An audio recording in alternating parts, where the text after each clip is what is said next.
सुनिए, जैसे लोग जी कहते जी हैं कि भाई दूसरे की कमी निकालने से पहले अपने गिरेबान में झांके, तो आइए हम सब अपने अपने जो भी जी तरीके तौर तरीके में अगर कमी है तो उसको सुधार लें, तो अच्छी बात होगी। जी जी, बिल्कुल आपने सही कहा। हमने भी अपने गिरेबान में झांक कर देखा तो नूर से पुरनूर था वो, इसलिए हमने अपना सर बाहर निकाला और फिर देखा इधर उधर तो गंदगी नजर आई, तो जाहिर है फिर नाक में तो बदबू आएगी ही, उसको पॉइंट आउट तो करना ही पड़ेगा, क्या करें।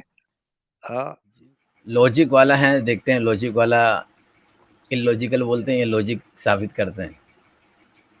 सर, आप प्रीवियस हो गए, पहले से ही सोच लिया आपने लॉजिकल बोलेंगे, ये तो बड़ी गलत बात है। नहीं नहीं, नहीं, नहीं हम ये कह रहे हैं वाई कि वाई देखते हैं, देखते हैं नहीं कि वाई लॉजिक वाली बात करते हैं या इलॉजिक वाली। वो ये नहीं नहीं कह रहे कि आप इलॉजिकल बात नहीं करेंगे। नहीं he's नहीं आप he's he's wondering, नहीं whether you are a logical man or an illogical person। जी नो प्लीज, उसके जो उन साहब के वर्ड हैं कि देखते हैं कि ये इलॉजिकल बात करते हैं या लॉजिकल बात।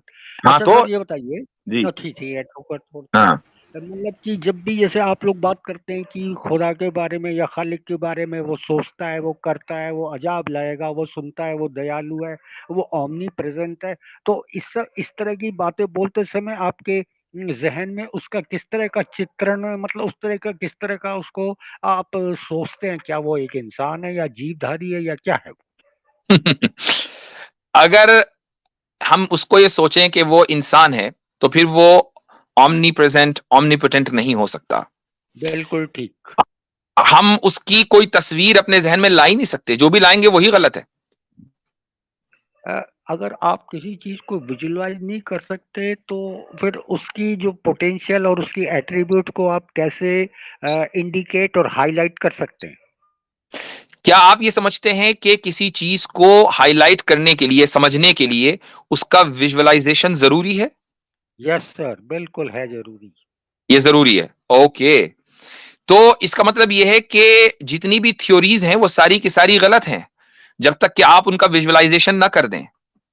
मिसाल के अगर तौर पर मसलन मसलन मसलन मैं आपसे यह कहूं कि आप मुझे एक ऐसा विजुअलाइजेशन करके बताएं कि जिससे आप खुदा की ऑमनीपोटेंस होना साबित करें, तो मुझे वो विजुअल दीजिए कि वो चीज मुझे नजर भी आए और ऑमनीपोटेंट भी हो और अनलिमिटेड और इन्फिनिट भी हो। जी, गो हेड, इट्स योर टर्न। तो यस सर, तो आप अपने आसपास देखिए, अपने अंदर देखिए, आप एक लाइट ईयर आगे देखिए, आप कुतुब तारे को देखिए, कुतुब तारे से भी उतने ही दूर जो कुतुब तारा है वहां ये सब देखिए। इन्फिनिट है, इन ये इन्फिनिट है। In infinite means they are uncountable. Oh, infinite है या नहीं है वो आप नहीं सर काउंट कर सकते। साइंटिस्ट ने तो अंदाजा देखिए लगा लिया कि इतने अरब हैं, इतनी अरब गैलेक्सीज हो सकती हैं। वो इन्फिनिट है कि फाइनाइट है, ये सर, बताइए। इनफाइनाइट को एक स्पेसिफिक एंटिटी या स्पेसिफिक कैलकुलेशन मुझे नहीं है। आप ऐसा विजुअल दीजिए जो इन्फिनिट हो। ऐसा हो नहीं सकता। तो फिर अभी तो आपने कहा इन्फिनिटी एक कॉन्सेप्ट है और आपने कहा कि मैं उसको हाईलाइट नहीं कर सकता जो जिसका विजुअलाइजेशन ना हो सके, और मैंने आपसे पूछ लिया सवाल करने के लिए मुमकिन नहीं है। यहीं पर हो गया काम। क्यों- क्योंकि इन्फिनिटी कोई एक स्पेसिफिक चीज नहीं है ना, मेन चीज तो ये सर, इन्फिनिटी तो बताइए कैसे डिफाइन करेंगे? नहीं नहीं, अच्छा, डिफाइन इन्फिनिटी एक कॉन्सेप्ट है ना, बिल्कुल। वो आपके दिमाग में है ना, लेकिन आप उसको विजुअलाइज नहीं कर सकते ना।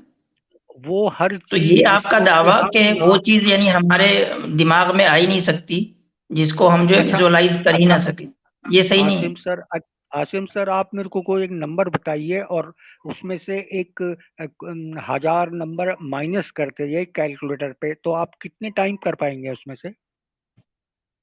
नहीं नहीं, बात ये उसकी नहीं हो रही, ये बात सवाल तो इसकी हो आपसे रही है होना कि चाहिए। तो मैं आपको विजुअलाइज करा दिया ना ये चीज, कैलकुलेटर में आप इन्फिनिट टाइम्स उसको आप माइनस कर सकते हैं किसी भी नंबर को, या ऐड कर सकते हैं। विजुअलाइज हुए वो नंबर्स आप देख रहे हैं सामने इन्फिनिट लिखे हुए। नहीं, इन्फिनिट नाम की कोई चीज नहीं है। कॉन्सेप्ट है ना, वो कॉन्सेप्ट हाँ विजुअलाइज कराइए ना हमको। सर, वो तो इन्फिनाइट से कोई चीज है ही नहीं ना अच्छा, सर, जो अच्छा, कि विजुअलाइजेशन का हमारी क्या मतलब है? एक मिनट, विजुअलाइजेशन का क्या मतलब है? उसका length, size, depth, weight, electrical conductivity, viscosity वगैरह वगैरह को हम किसी अपनी आंखों से या किसी लेबोरेटरी में नाप सकते हैं, मेजरेबल है, मेजरेबल। अपनी देशभक्ति का विजुअलाइजेशन कराइए। वो एक सॉफ्टवेयर है, सॉफ्टवेयर का विजुअलाइजेशन तो सिर्फ शब्दों से होगा, और मतलब हमारे अंदर जो कुछ है, वो जो आएगा तो निकलेगा वो आपकी है। देशभक्ति तो फिर एग्जिस्ट करती नहीं, चूंकि जो चीज विजुअलाइज नहीं हो सकती वो मौजूद नहीं है, तो आप तो देशभक्त है ही जब नहीं। जब आप आप तो एंटी अल्लाह नेशनल है भाई। अकबर जब आप अल्लाह अकबर कहते हैं तो आपके अंदर से एक आवाज आती है, आप किसी के प्रति निष्ठा यानी कि उसके ऊपर विश्वास रखते हैं, तो फिर वो पॉइंट उसी ये तरह है की। कि आपकी उसको देशभक्ति छोड़ को दें। विजुअलाइजेशन नहीं किया जा सकता, तो क्या आप देशभक्त नहीं हैं? आ, थोड़ा सा मुश्किल सवाल लग रहा है मेरे को ये, क्यों नहीं उसके प्रति जो मतलब कि हम जो निष्ठावान भाई यानी आपने कि खुद डिफाइन किया कि विजुअलाइजेशन का मतलब है कि किसी चीज का वेट हो, वेलोसिटी हो, उसकी स्पीड हो, उसका टेम्परेचर हो। अब मुझे बताएं आपकी देशभक्ति का वेट कितना है, उसका साइज कितना है, कितना डायमेंशन है, और कितनी स्पीड से भागती है, बताएं। ठीक है, ऐसे करते हैं कि आप अपना बताइए, आपकी अपनी देशभक्ति, और मेरे को दोनों को ओ भैया कंपेयर हमारा करिए। तो ये स्टैंडर्ड है नहीं, ये तो आपका स्टैंडर्ड है। हमारे यहाँ नहीं, तो आपकी तो विजुअलाइजेशन जरूरी नहीं है। सर आप भी तो हमारे यहाँ इस्लामियत में ग्रामर में विश्वास पूरा करते हैं। कॉन्सेप्ट है एब्स्ट्रैक्ट नाउन का। हमारे यहाँ ग्रामर में एब्स्ट्रैक्ट डॉक्टर नाउन का साहब, पूरा कॉन्सेप्ट है। एक मिनट नदीम सर, आप बताइए कि आप इस्लामियत पे कितना विश्वास करते हैं, तो उसका क्या विजुअलाइजेशन होगा? भाई वो आपका स्टैंडर्ड है, हम तो आपके स्टैंडर्ड को मानते ही नहीं ना। हमारे यहाँ विजुअलाइजेशन जरूरी नहीं है, हम तो ईमान बिलगैब वाले हैं। ठीक है, तो अच्छा, आपका स्टैंडर्ड है ये कि जो चीज जिसका विजुअलाइजेशन नहीं हो सकता वो एग्जिस्ट नहीं करती। आपकी देशभक्ति का विजुअलाइजेशन नहीं हो सकता तो वो एग्जिस्ट नहीं करती, ये आपका स्टैंडर्ड है, हमारा नहीं ईमान है। का ईमान का विजुअलाइजेशन कराइए। ओ भाई और नहीं करा बार सकते बार हम वही ईमान क्यों कहा बिलगैब जाए जो का, लॉजिक वाले सर पिछले शुरू में कहा था मैंने। यही कह दिया। स्टैंडर्ड आप अपना स्टैंडर्ड क्यों थोप रहे हैं हमारे ऊपर?